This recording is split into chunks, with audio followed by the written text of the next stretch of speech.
Okay guys, just make a little short video on these installing the coils springs on this old Mustang. Okay, so I got the regular coil compressor like this.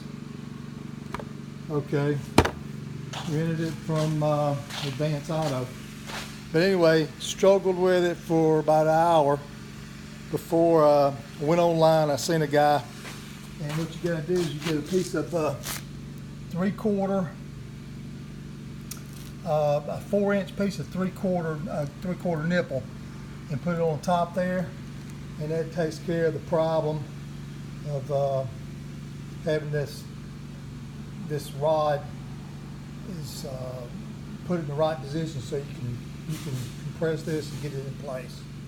Okay, so just let you know that's the trick. All right, see ya.